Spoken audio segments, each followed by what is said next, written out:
Today, every day, small cap investors visit Agoracom knowing this is the day to discover the world's next great company, to have their dreams come true. That's why I take to the open road, to find them, to tell their stories, to engage them, to bring them to life, because they want to connect with you from your office, your phone, your home, anywhere. Agoracom, find your dream.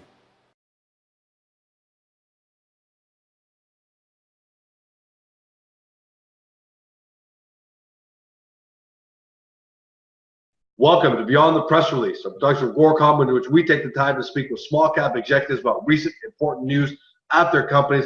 With us today, I'm happy to have Kelvin Burton. He's Investor Relations Officer at American Creek Resources.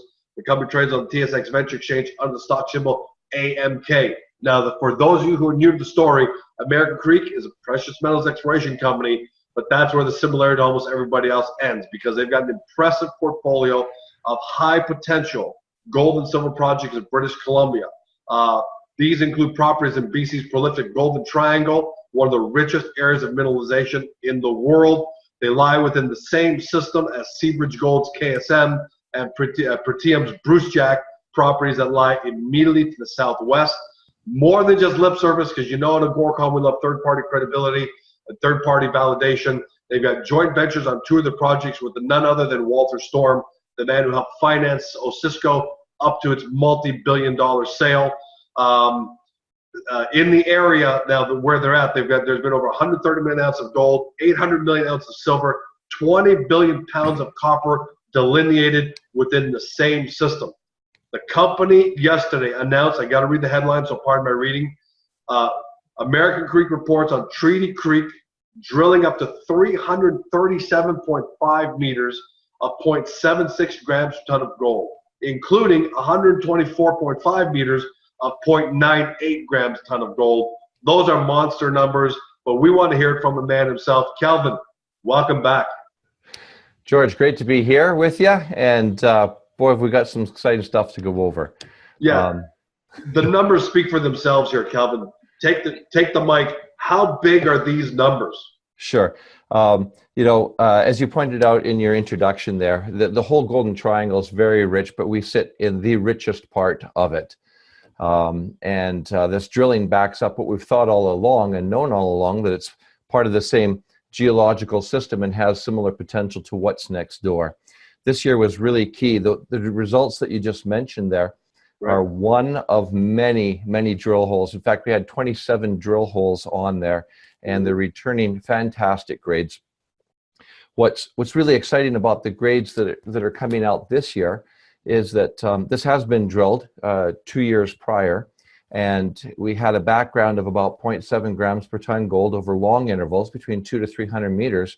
But this year we're getting longer intervals of that same type of stuff. You just mentioned 337. I can't tell you all 27 holes, but maybe I'll just tell you a couple of highlights of those. There's another one with 369 meters at 0.69 grams, 176 meters at 0.8 grams, 124 meters at 0.98 grams. So there's this background there, but we're actually starting to get higher and higher numbers as well. Within those, you'll find intervals of about double the grade that we've normally had. I'll just give you a couple of examples.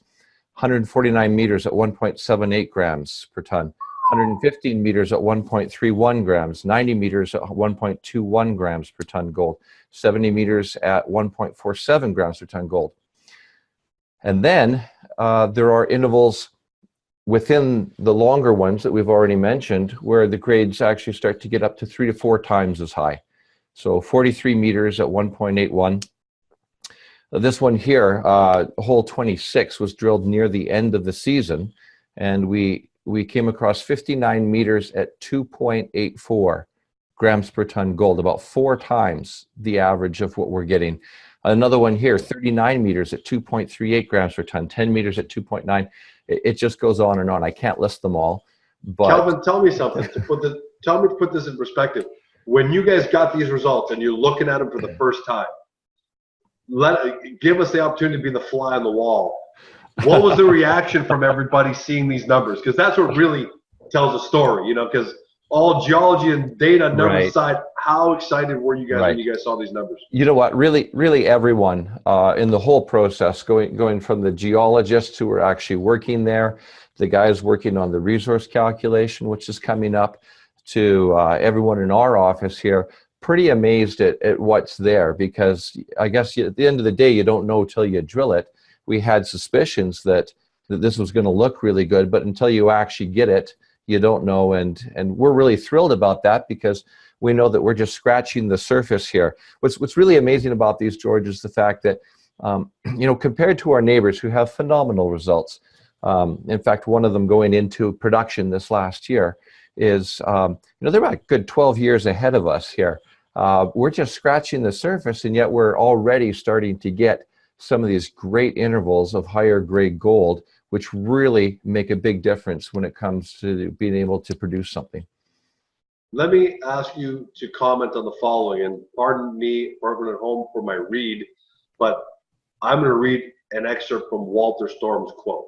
Okay. And this is important to me, and this should be important to everyone at home, because look, Agoracom's been around for more than 20 years, and the one problem that plagues the small cap space is everybody claims to have the biggest thing in the world. That's just the way it is, right? So it's your job at home, and more importantly, my job here, to cut through that to find the real stuff. Yeah. And to me, Walter Storm has all the credibility in the world. He helped finance Osisko, sold Osisko, got it sold for multi-billion dollars. You know, for those of you who don't know at home, Walter's, you know, young at 80 years old, 80-ish, you know, but he's there, right? He's not, this is my analysis. I'm not putting any words in Calvin's mouth, but at that age, after you've had a win like Osisko, you're not messing around for nickels. You know, you're hunting for elephant. And this is what he had to say, and I just want you to comment on it. Sure. And I'm going to take a little bit, you know, excerpt here, because he had a long. Walter Storm, President and CEO of Tudor, stated, "As we analyze Treaty Creek from an overview perspective, we find a very compelling image. Our discoveries, as expected, are closely related to the now famous red line." Okay? Mm-hmm. And he goes on to say, major discoveries lie generally within 2 kilometers of the red line. Yes. This prolific hydrothermal system, which hosts many gold deposits of Seabridge and Pretium, is known as one of the 7 largest hydrothermal systems in the world for hosting porphyry-type mineral deposits of gold and copper gold. This is an excellent area in which to be looking for another, and he says it, quote, elephant, and early indications are that mineralization continues onto the treaty property. The words speak for themselves, but how do you, when you hear those words about your project, what are you hearing? Well, you know, it's a great quote, and it's actually not only backed up by him, who's had a lot of success throughout his life. It's not just Osisko, but that red line that he's talking about was actually a report that came out a couple of years ago by the regional geologist for the BC Ministry of Mines and for the Geological Society, both people, and they realized that the big mega deposits that are taking place up in that area of BC are along a certain contact, and I won't get into the geology of it, but that contact runs right through Seabridge and right through the Treaty Creek property, as does the same base geology, as does the fault system and everything else. So there's no question that we're in the right area. In fact, Treaty Creek was one of the 4 properties discussed in that report that came out in 2014, which a lot of companies up there now are basing all of their exploration on that report. So Walter knows what he's talking about. Oh, yeah. And you know, I've heard him say that he's more excited about his opportunities right now than he has been in the past. So that leads a lot of blue sky there. But we're actually talking about, you know, a far bigger deposit here. When you're sitting next to the largest undeveloped gold deposit in the entire world by reserves, it's hard not to be an elephant country. And the results that we've had this year have really expanded things quite dramatically, not only in length, but grade. And here's one other really important thing that investors need to know, and that is that there was a geophysical surveys were done with both Seabridge and with Pretium that were led to a lot of success in them finding a lot of their deposits, particularly the deep ones. And the same type of survey was run on Treaty Creek. And it shows a couple of really important things. It gives us a big picture or a macro picture, and it gives us a smaller picture as well, or a micro one. On the small picture, it actually shows a geophysical anomaly that we're drilling into now. We drilled into this last year and got these great results with. The area that we covered might be 15% of what this anomaly is, and yet we're hitting every time. And so there's a lot to go as far as just the small little area that we're in. As far as the big picture goes, it actually shows that the type of rock that hosts this type of mineralization extends to the north, south. It's actually open in all directions as far as the drill program's going, but the potential there lies, it actually extends south quite a few kilometers down to our common border with Seabridge Gold. And that's right where they have their iron cap deposit as well. So that wasn't tested at all this year. And the main reason for that is it does tend to get deep, and we're hitting so many good things close to surface. And I should mention that to you, George, because it wasn't something that you brought up, and that's that this hole that you mentioned at the very beginning started at 2 meters, pretty close to surface. A lot of them are less than 100 meters, and a lot of them are really close to surface, and that's where a lot of the rich stuff is close to surface. So I think the focus is to work on what we have right now and get a resource calculation on that, and then be able to expand that and then go from there. Again, we're scratching the surface on something that compared to the neighbors hasn't really been worked on at all, and yet we're still finding some fantastic results right off the bat. Well, let me ask you about timelines, because as you did first, I'm going to ask you first about the resource calculation. Sure. Do you have a general ETA, not a specific date, but when you might come out with a resource calculation on Treaty Creek? Sure. I know that their goal was to try and have it out towards the end of the first quarter of this year. So March, April, something like that. Okay. I'm not the guy working on it, so I don't know what's all involved in that. In fact, we're still actually waiting for one more hole on there. I believe it's hole 29 that hasn't come back yet. And so they obviously have to have all the information there and then calculate it out. But the significance of a resource calculation is pretty big, George, in a number of ways. One is that it's the defining moment of a discovery, really, because at that point you can definitively say, we have this many tons in the ground, grading at this grade of gold or silver or copper or whatever it is. And so that becomes a point of discovery, and usually the market reacts to that quite well. I think one of the reasons why the market does respond to that quite well is because now analysts can start covering you. There's a lot of analysts where they have certain criteria to be able to start covering you, and now you're on the map. Now they can point at Treaty Creek and say there's this many ounces of gold or silver on that property. And so you get way more coverage because analysts and letter writers and that type of thing will cover you. And you also have a lot more exposure to a much bigger market in terms of investment. And that's because a lot of the funds have restrictions on what they can and can't invest in. Yep. And one of those is what's called a 43-101 report with a resource calculation in that. And that'll be a very big defining moment, because now you have access to a whole bunch more capital that may already be familiar with Seabridge or with Pretium. There's a lot of funds that are because they're world-class properties. So they're just waiting for you guys to put out.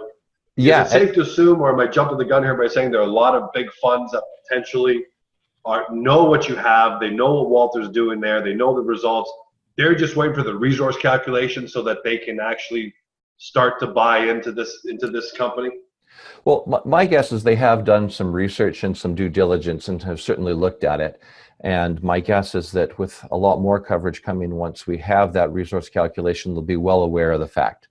I think they'll also be aware of the fact, particularly with Seabridge and the KSM, in the fact that for them to go into production, they actually need to put twin tunnels through the Treaty Creek and through the deposits that we're drilling into right now to go into production. So that's more of kind of a logistical issue than it is a geological issue. but it's one that's will come to play at some point as Seabridge moves forward. And there is a lot of talk from analysts and stuff of Seabridge moving forward into production in the near future. They've been at this for well over a decade, and they've had a lot of success with their iron cap, which is right on the southern border of Treaty Creek. And that could be the catalyst for them to do that. And of course, if that's the case, then that opens up a whole lot of opportunities for Treaty Creek as well. And on that note, shareholders, you've had some pretty loyal shareholders who have been with you for a long time. Yeah. Would you say that they're now being rewarded for their patience? Are they getting paid off? Are they starting to get paid off right now? Yeah, that's a good point. We went public in 2006, George, and we've had a lot of shareholders with us since then. So, you know, for about 12 years now. And they've been very patient with us, and we've gone through, you know, one of the biggest bear markets in the gold market and everything else. And, you know, we're still here alive kicking. In fact, right now we're positioned better than we ever have been. And part of that is because of what's happened this year. And a lot of that has to do with what's going to happen in 2018. So maybe if I could just speak to that for a second. Of course, the show is yours. Great. So I can't speak for Tudor Gold. So just a reminder that Treaty Creek is Tudor Gold's property, of which we have a 20% carried interest in that. And what that means is that we don't have to pay any of the financing. So while they're running multi-million-dollar programs on it, it doesn't cause us any share dilution at all. But we still get the benefit of having 20% of potentially some very, very large world-class deposits on there. And so well, I can't speak for them. I know that this year they did about a 20,000 meter drill program, and I know that their expectations for this year are much greater. I can't tell you how much, but much greater, especially with the results that they're getting here. It's just so positive, and there's just so much to drill. I mentioned we're only scratching the surface with the small little anomaly, let alone the big one that stretches for 7 kilometers up and down through Treaty Creek. So our investors are really going to benefit from that. And then, of course, we have our other properties that are wholly owned. We have our Gold Hill down in the Kootenays in southeast British Columbia, which unfortunately we couldn't get to last year because the majority of the interior BC was on fire all year. And we weren't allowed to be able to drive into the backcountry. But, you know, that project there is believed to be the source of the 4th largest placer gold deposit in Canada's history. And so our plans are to be able to do some extensive work there this year. We have another project called the Glitter King, which we did just a little bit of work on and hopefully have some news out about, which has zinc, lead, silver, gold on it. It's along the coastline. And I would be remiss to not mention the Dunwell property. And that's something we've talked about a little bit, George. This is a past producing mine located just 8 kilometers outside of Stewart, BC, where the shipping port is. And so you can literally be standing on it. Your cell phone works there, which is pretty rare in that country. You can literally look down at the port and on the town. It's about 16 minutes from the adit to the port. So logistically, it's very good. Historically, it had very high grades. It was about 6.6 grams per ton gold, about 226 grams per ton silver, 1.8% lead, and 4% zinc, with some copper there as well. So it averaged out about 13.3 grams per ton gold equivalent, literally right on the doorstep of a port. Has the highway running through it, a power line running through it. Unfortunately, we weren't able to look at it until late in the year. As you know, it starts to snow up there at the end of October. And we actually had a great few days in there. We know now that there's still ore left in there. We know that there was drilling done previously by another company, which showed that the ore continues at depth. And so we're really excited about getting back in there this year and seeing what we can do with that because the potential is just so great on it. Then we'll end it there because clearly we've got a lot more to talk about. First thing being that I'm really excited about is the resource calculation that you're expecting in March or April. Yes. Generally speaking, we're not nailing it down to a date. Yeah. I know I'm looking forward to that, and I'm sure a lot of your shareholders are. But Congratulations to the entire team, including Walter's team and all of you guys there. Right. You guys are delivering some pretty amazing numbers here, and there's no doubt about the fact that the numbers combined with your commentary, combined with Walter's commentary, means there's something great here. And that's the exciting part going through 2018, is to figure out how great it is in the snapshot with the next resource count, and then seeing this 20,000 meter drill program that Walter's put together, and see what that what that yields over the year. I mean, it looks nothing but great for me, and I love what you guys are doing. The proof's in the pudding, and we've had fantastic results. I think it'll be a far larger program this year, and I think it's a great opportunity for shareholders with the stuff that we have lined up, both in our joint venture deals and also with the ones that we own 100%. We're really looking forward to a great 2018. All right, well, Kelvin, we'll have you back on here before long, that's for sure. So thanks Super. for joining us.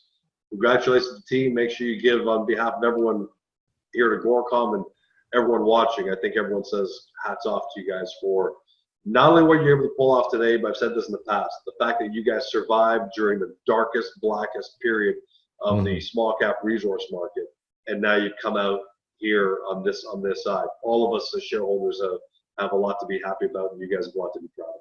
Great. Well, thanks for your time.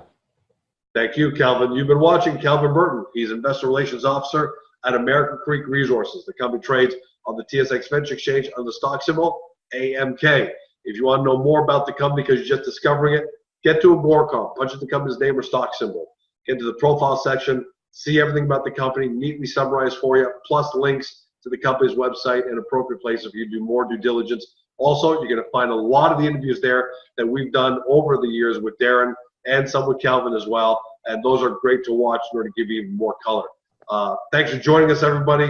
Have a great day. Put American Creek on your map, and watch for that resource calculation coming out in the next couple of months.